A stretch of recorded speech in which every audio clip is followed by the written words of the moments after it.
สว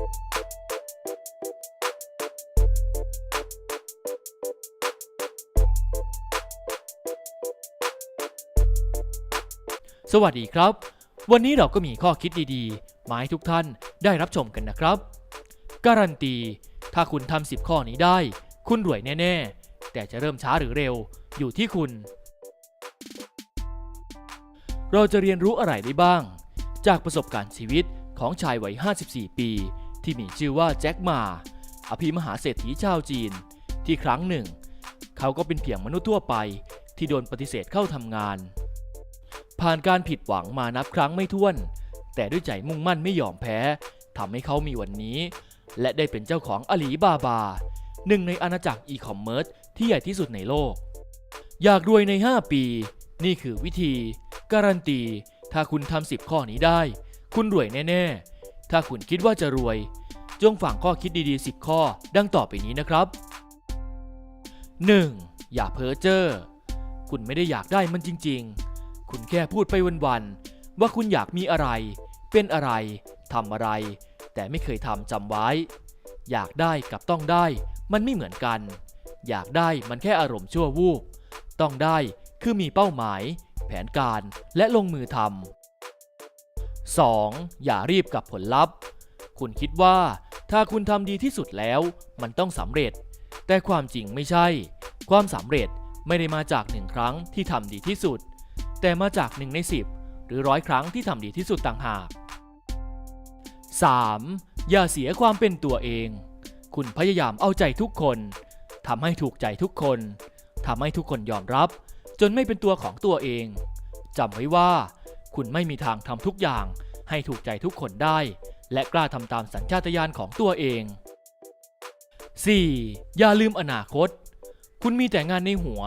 คุณไม่มีแผนการในหัวเกี่ยวกับอนาคตของคุณที่ดีกว่านี้คุณก็จะไม่มีมันจำไว้คุณจะจมอยู่กับงานถ้าคุณไม่มีแผนคุณจะจมอยู่กับงานห่วยๆถ้าคุณไม่มีแผนการดีๆ 5. อย่ายอมจำนนคุณยอมรับชีวิตที่เจอเมื่อตื่นขึ้นมาคุณไม่คิดจะต่อสู้เพื่อให้ตื่นขึ้นมาแล้วเจอชีวิตที่คุณอยากมีคุณก็ไม่มีวันมี 6. อย่าฟังคนอื่นมากกว่าตัวเองคุณเชื่อในสิ่งที่เป็นลบที่คนอื่นพูดถึงคุณมากกว่าสิ่งที่คุณมองเห็นในตัวเอง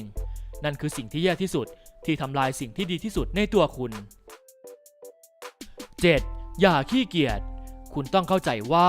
คุณทำงานหนักเพื่อสักวันจะได้ไม่ต้องทำงานหนักอีกต่อไปคุณยอมแลกช่วงหนึ่งในชีวิตเพื่อจะได้ใช้ชีวิตที่เหลืออย่างเต็มที่มันคุ้มท่องเอาไว้ 8. อย่ากลัวล้มเหลวคุณคิดว่าทำอะไรแล้วล้มเหลวคือเสียเวลาแต่คุณไม่คิดว่าไม่ทำอะไรเลยคือเสียเวลาสังเกตดีๆคนไม่ทำอะไรเลยมักจนคนล้มเหลวเยอะๆมักรวย 9. อย่ามีข้ออ้างคุณเอาแต่อ้างคุณไม่พยายามหาหนทางทั้งที่รู้ว่าถ้าคุณจะทำมันต้องทำได้เพราะคนสำเร็จคิดแค่นี้